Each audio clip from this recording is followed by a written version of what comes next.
Baruch Shem Kevot Malutó, Leolam Vait.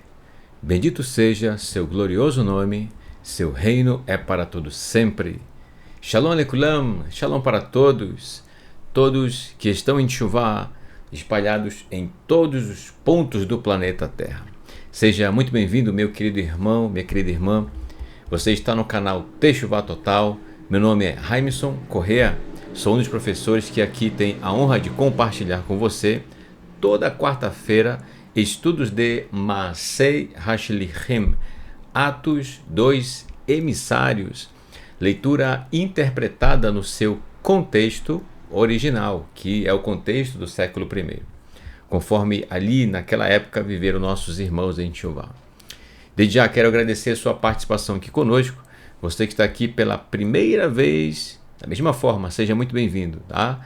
E incentivo você a acompanhar os estudos, inclusive na playlist desse estudo, que é Atos dos Emissários, acompanhar o estudo desde a introdução, tá? Para você compreender como nós chegamos até aqui, considerando os textos do Tanar, dos escritos nazarenos, como as profecias estão envolvidas com os tópicos que foram abordados, tá bom? E aí você tem aí bastante material para acompanhar, tá bom?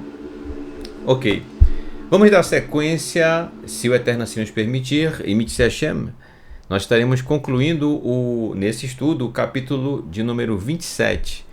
Portanto, aí vai faltar o último capítulo, a partir da próxima quarta-feira, que é o capítulo 28. Não sei em quantas partes será dividida, se em 2 ou em 3, vamos ver, tá? Mas vamos seguir o capítulo do momento, que é o 27, né? Nós precisamos concluir esse capítulo para entender o que Lucas escreveu, que está no último capítulo dessa maravilhosa carta, tá bom? Ok. Também quero agradecer os nossos irmãos que parabenizaram, né, pelo instrumental que a gente produziu, também a melodia do Terlim, o Salmo 119, verso 72, Torat Pirá. Então, fica aqui o nosso Todarabá a você, meu querido irmão, minha querida irmã, que parabenizou esse trabalho, tá bom? Então, pela graça do Eterno, a gente tem feito esses instrumentais e é sempre de coração, tá bom? E a gente compartilha com você. Ok, então vamos dar sequência. Vamos focar agora a nossa atenção na leitura dos textos, bem como nos pormenores, nas lições que cada um desses textos nos traz. E dessa forma, praticar em nosso dia a dia aquilo que nós estamos aprendendo, que é o mais importante. Ler a carta e aprender as lições que nela estão, para que nós venhamos a praticar no nosso dia a dia. Tá certo? Então vamos lá, continuando no capítulo 27, a partir do verso 27, que diz...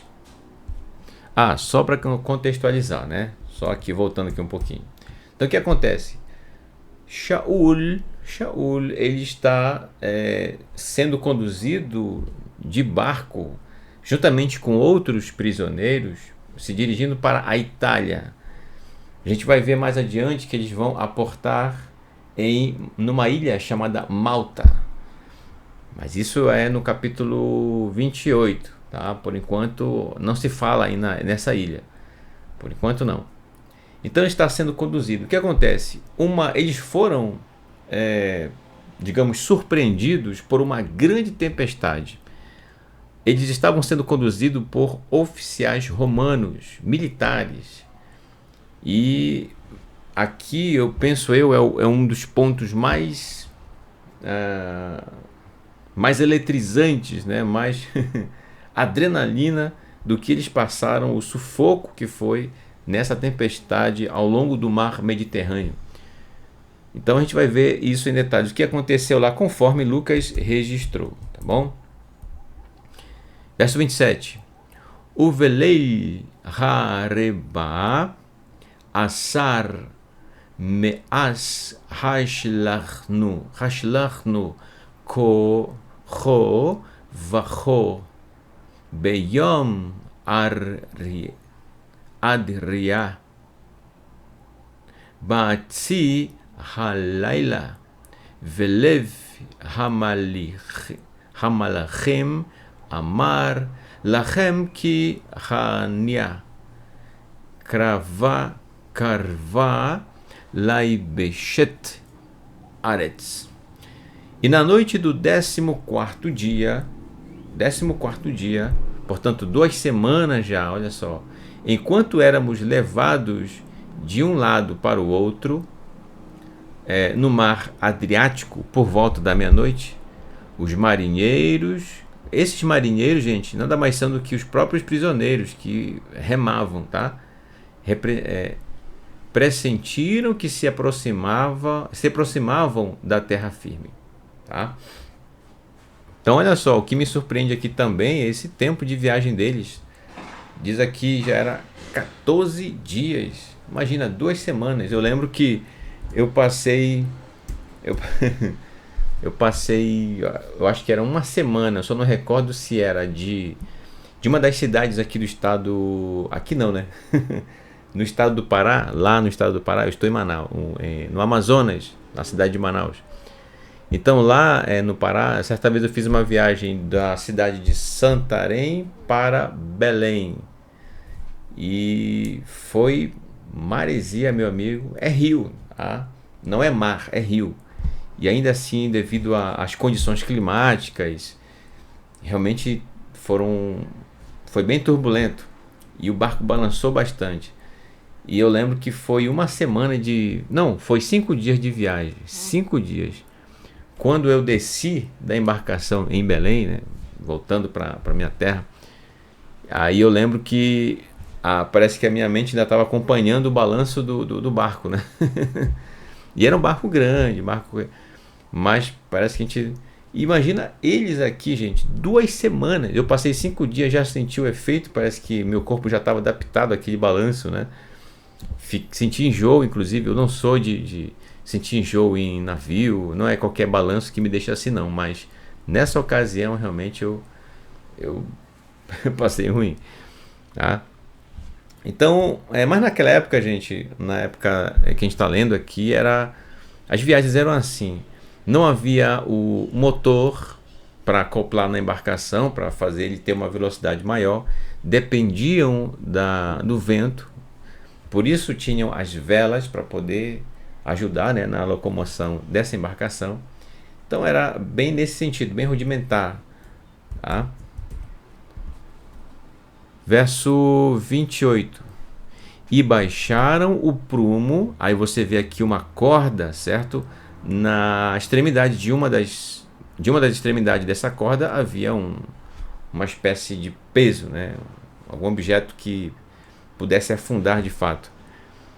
E baixaram o prumo e mediram a profundidade de onde eles estavam, encontrando 20 côvados, que é aproximadamente 9,2 metros, convertendo para metro. Então se afastaram um pouco e mediram de novo. Encontraram apenas 15 côvados, aproximadamente 6,9 metros de profundidade, tá? Então, a fim de verificar o quão fundo era aquele local onde eles estavam, né? Então, você percebe aí a técnica dessas pessoas, desses marinheiros, ditos assim, pois tinham a experiência de navegação, né? Arhem Yaru pen ifgeu betsurei mershol vayashlichu mearei hanania arba ognim vayorhilu leor haboker. Mas eles temiam que se chocassem contra os rochedos e lançaram da popa. Para quem não sabe, a popa é a parte de trás, a parte traseira da embarcação, tá? Popa, e lá na frente chama-se proa. Para quem ainda talvez não lembra ou talvez não conhece mesmo, né, esses dois nomes. É uma fonética meio parecida. A gente vai ver, inclusive, a gente está vendo aqui a palavra popa, mas a gente vai ver proa mais adiante no texto, tá? Então, popa é a parte de trás da embarcação. E foi de lá que eles lançaram as âncoras, certo? A fim de aportar ali. E esperaram ali até amanhecer, diz o texto. Tá? E foram 4.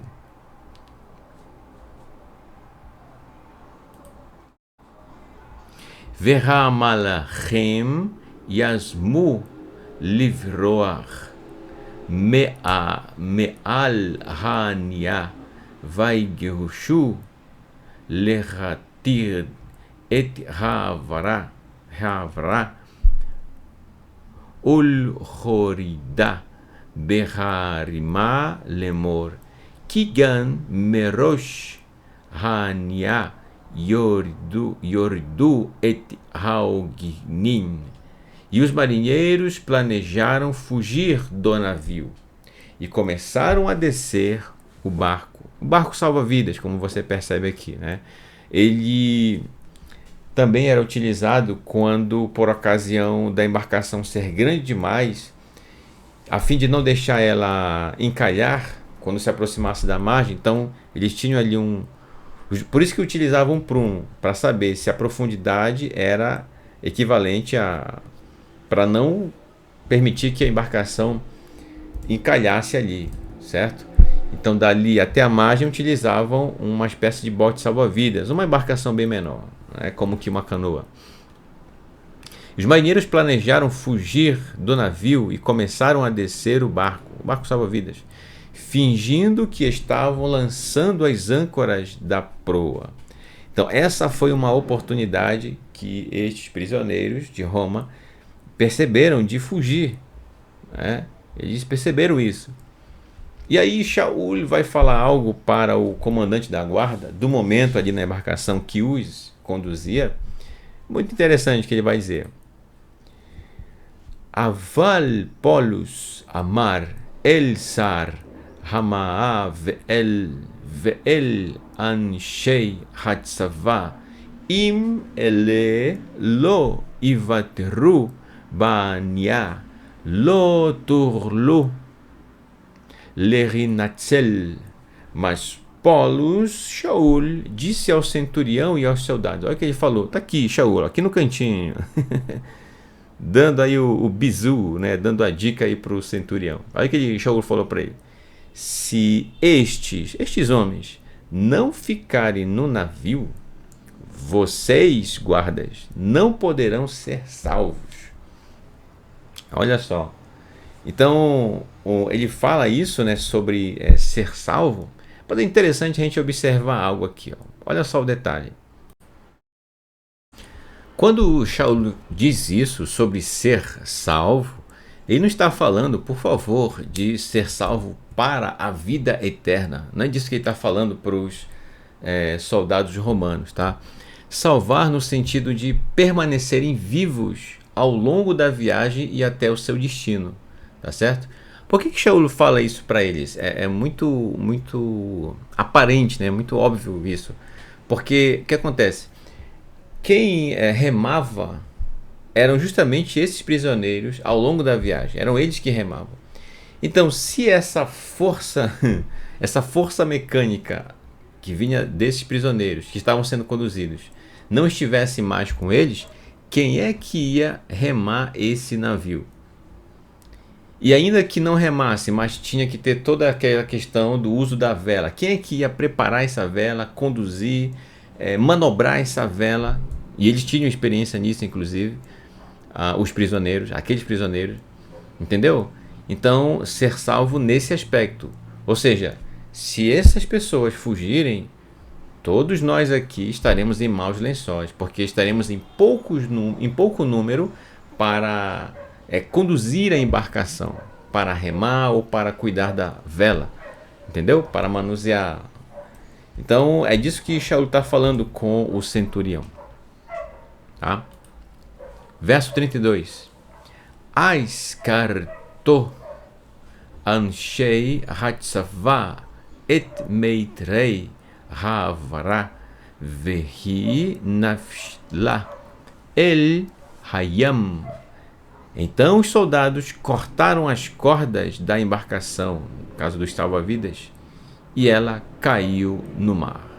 Dessa forma, não teria mais como estes outros prisioneiros fugirem através dessa embarcação e deixando para trás os militares juntamente com Shaul. É isso que está acontecendo. Verso 32.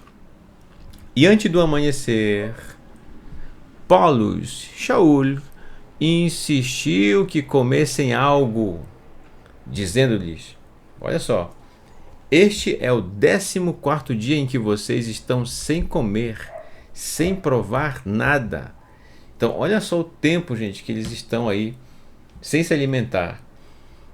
Difícil, né? Imagina, há 2 semanas, como assim? Quem sabe ali eles tinham só o básico, né? Só mastigavam alguma coisa ali para enganar a fome, como a gente diz por aqui também. Mas olha a situação deles.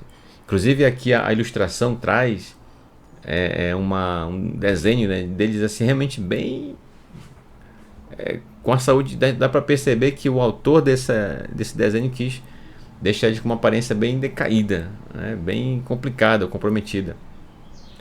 Próximo texto, verso 34. Portanto, eu lhes imploro que comam algo para fortalecer seus corações, pois nenhum de vocês poderá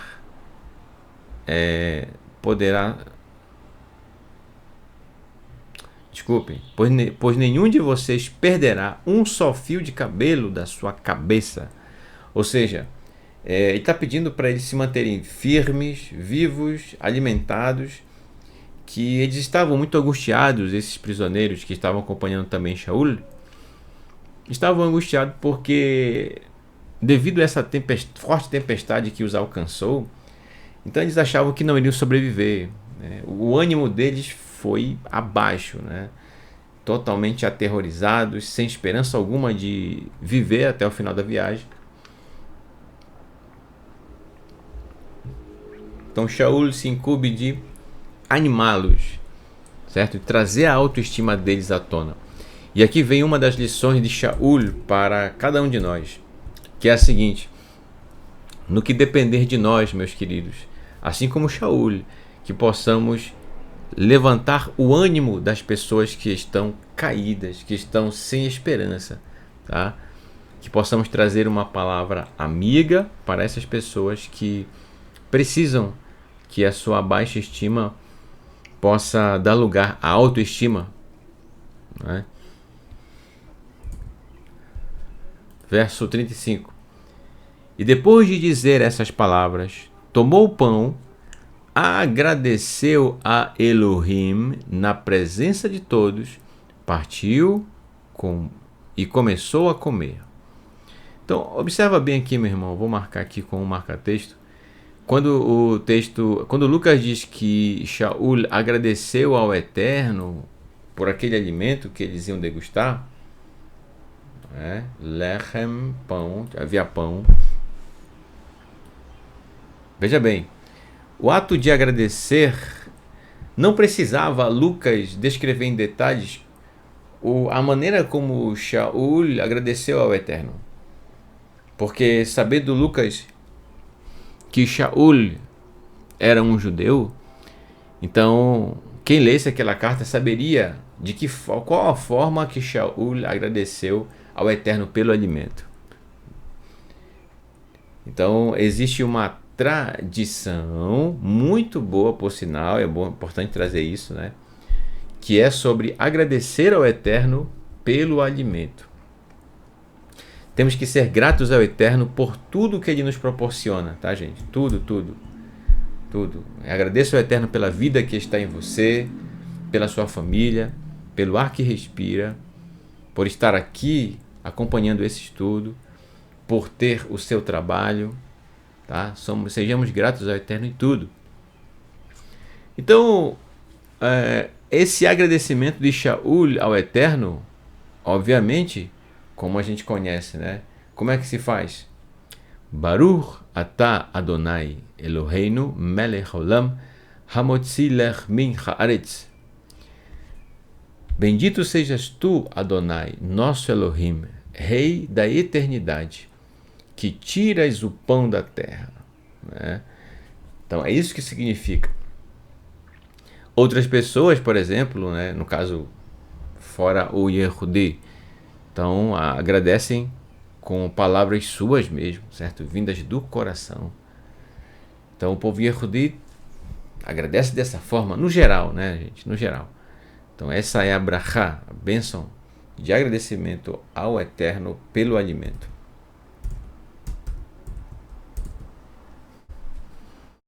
Certo? E ali eles comeram.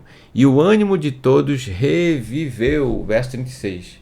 E também eles pegaram pão e comeram. Olha que incrível, né? O Shaul, mesmo nessa situação tão difícil, gente, e tão humilhante para ele, que inocente passando por isso, ele se lembra do Eterno, se lembra de agradecer ao Eterno. Portanto, aí a gente aprende mais essa lição. Seja nos momentos bons, nos momentos difíceis, que possamos sempre nos lembrar do Eterno. Seus princípios, seus valores, tá? Para que a gente possa ter a oportunidade de servi-lo em situações e condições que nós jamais imaginaríamos que nós pudéssemos servi-lo. Tá? Verso 37. Todo o número de homens que estavam na embarcação era 276. 276. E aconteceu que, depois de terem comido e satisfeito sua alma, o corpo deles, aliviaram o peso do navio, lançaram também a carga ao mar. Aqui a ilustração. Tá? Lançaram a carga ao mar porque poderia comprometer a estabilidade do navio.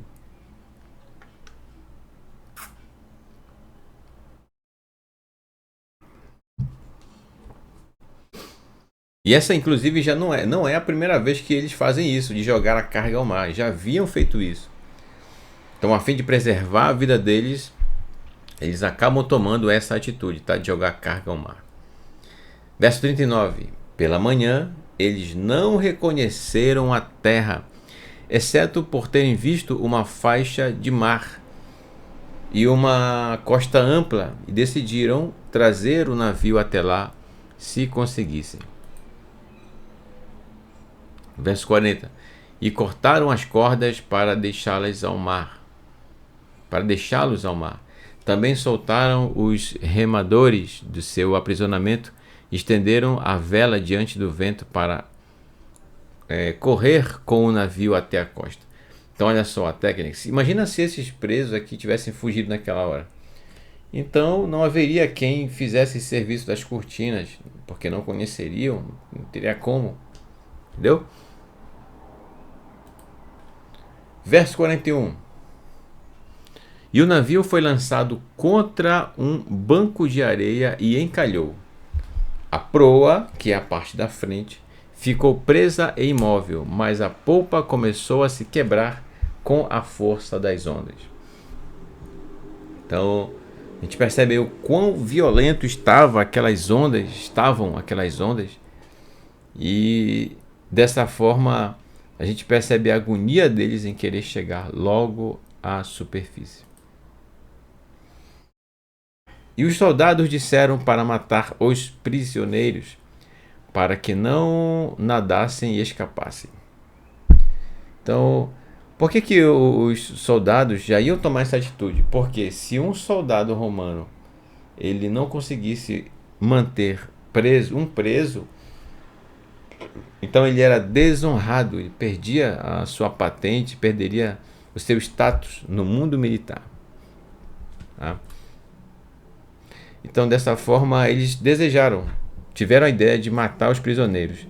Então, é menos pior, na mente deles, é menos pior matar os prisioneiros do que permitir a vida, né, dos prisioneiros que eles capturaram. E de que, portanto, aos olhos de Roma devia, né, estavam ali para ser julgados. Verso 43 diz assim: e o centurião, desejando salvar Polos, no meio daquela tempestade toda, não permitiu que executassem seu plano, e também ordenou que os que soubessem nadar se lançassem primeiro ao mar para alcançarem a terra firme.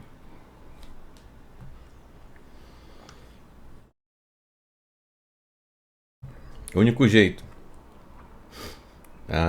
Estavam próximos da margem, mas não tão próximos, então precisaram ir nadando até lá. Como diz o texto, aqueles que não sabiam nadar tentavam ali como tem aqui, ó, esse de camisa vinho, né, e esse de camiseta, estão segurando aqui um tronco, uma espécie de tronco que provavelmente estava no navio.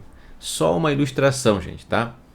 Falando nisso, talvez alguém pergunte, mas irmão Raimes, Shaul sabia nadar? Eu não sei, meu irmão. A carta não fala sobre isso. Apenas a ilustração mostra aqui em primeiro plano, olha, Shaul nadando até a beira. Entendeu? Nadando. Então, por favor, inclusive isso a gente tem que ter muito cuidado, tá, gente? Aquilo que talvez você vê numa ilustração, numa imagem, ou num filme, numa série, a respeito de Yeshua, e depois sair por aí dizendo que Yeshua fez isso, fez aquilo, falou isso, falou aquilo, ele era dessa tal forma e tudo mais, entendeu? Então essa similaridade a gente vai perceber encontrando espécies de animais muito semelhantes, né? Ok. Então,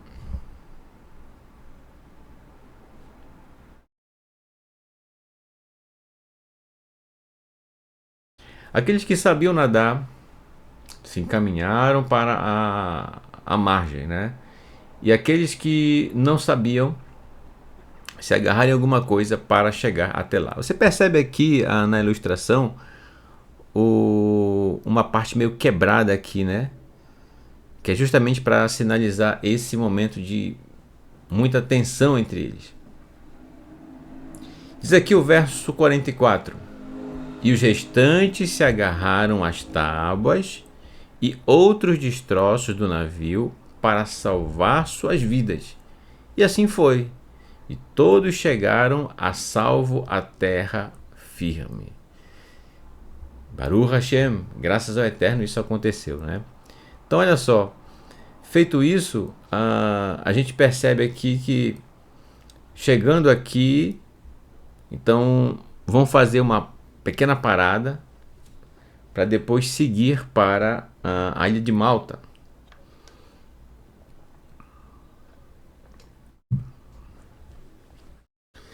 Então, quem já passou por essas situações bem difíceis, né, de grandes maresias, sabe muito bem o que foi Shaul ter passado por isso. Ter passado por grandes maresias e até mesmo um naufrágio. Não sei se alguém aqui, dos irmãos que estão acompanhando aqui, chegou a sofrer um naufrágio em uma embarcação. Eu imagino que deve ser algo horrível, porque geralmente acontecem afogamentos por isso, né? É algo muito, muito difícil, muito triste, tá? Então quem não sabe nadar já fica aí em desespero, né?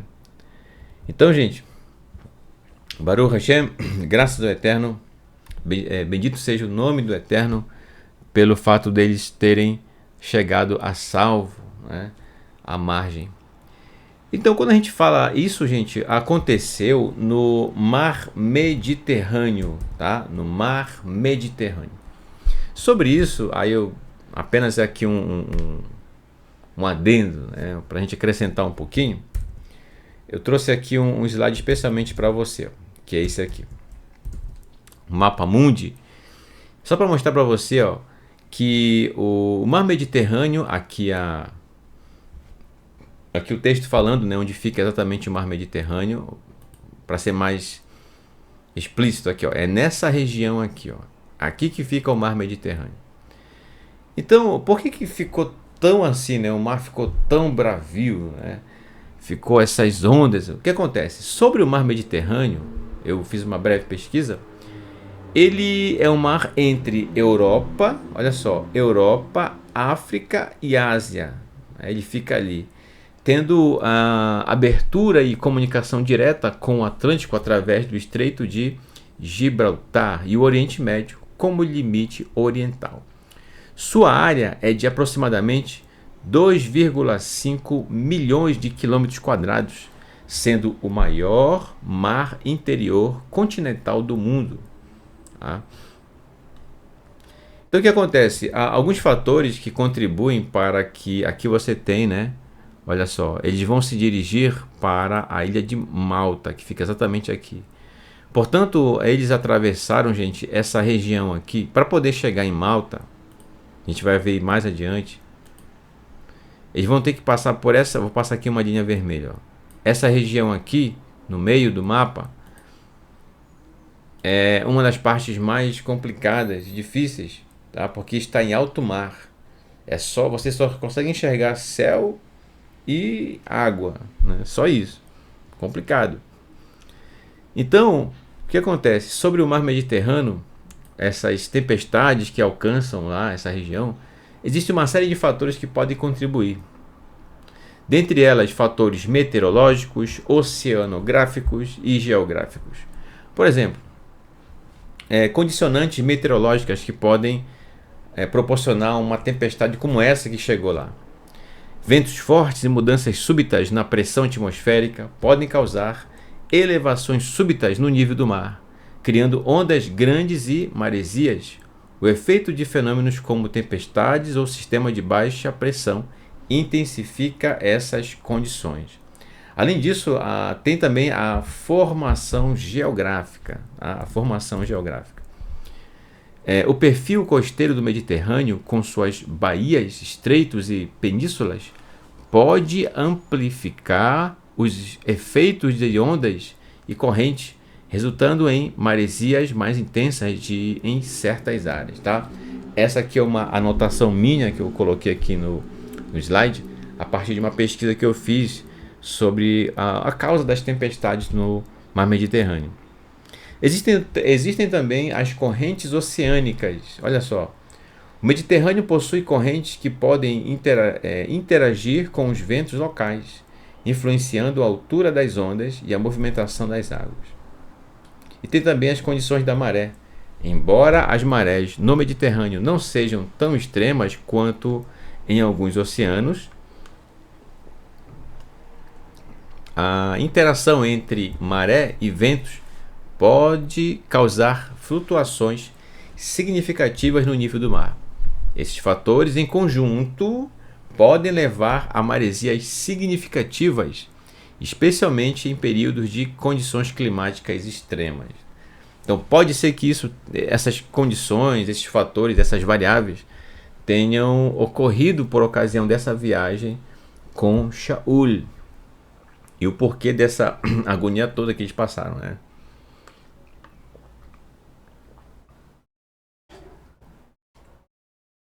Bom, então tem também aqui uma foto. Olha só, gente, aqui uma imagem um pouco mais ampla, né, de um dos locais, já à costa de um dos locais que aqui é o mar Mediterrâneo. E isso não é tudo, tá? Vale dizer isso. Aqui não é todo o mar Mediterrâneo, não. É uma parte dele próximo de uma das costas por onde ele banha ali, tá certo? Uma água meio azulada, né? Muito interessante. Bom, então é isso, meus queridos irmãos. Nós, nesse momento, concluímos o estudo do capítulo 27 de Atos. Quero aqui agradecer a sua participação aqui conosco e agradecer realmente por você ter acompanhado até aqui todos esses estudos. Tá? Vai continuar, Imite-se Hashem, se a Terra assim nos permitir. Na próxima quarta-feira, semana que vem, estaremos iniciando o estudo do último capítulo da Carta de Atos. Não perca momentos finais da Carta de Atos. Vamos ver o que Lucas preparou. Eu sei que você já leu a carta. Mas vamos acompanhar aqui, tá certo? Aos olhos, considerando os olhos da Torá, dos escritos, dos profetas e dos escritos nazarenos. Tá bom? Ok. Então, para a gente concluir aqui, vamos Vamos tocar aqui o instrumental Aseret Hadevarim, só que agora vai ser ao vivo. E vai ser a primeira vez que eu vou tocar ao vivo esse instrumental, né? Porque eu sempre coloco aqui o gravado que eu fiz aqui. Mas vamos de ao vivo? Dessa vez eu vou fazer no violão. Vamos ver como é que vai ficar, né?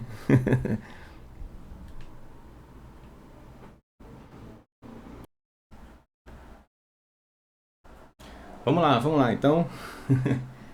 Com vocês, o instrumental Aseret Hadevarim.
Maravilha, maravilha.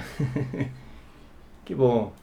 É isso, meus queridos. Só tenho a agradecer a participação de todos os nossos irmãos e dessa forma já convido você para estar conosco amanhã com o nosso querido professor Renato de Prísio no programa Um Pedacinho da Torá, trazendo aí uma nova série de estudos a respeito de como estudar a Torá. São dicas valiosas do nosso querido nosso querido professor. Tá bom? Então, desde já, Shalom, Shalom, Laila Tov, uma boa noite, Shavua Tov, uma boa semana, Ve Lehiktraot.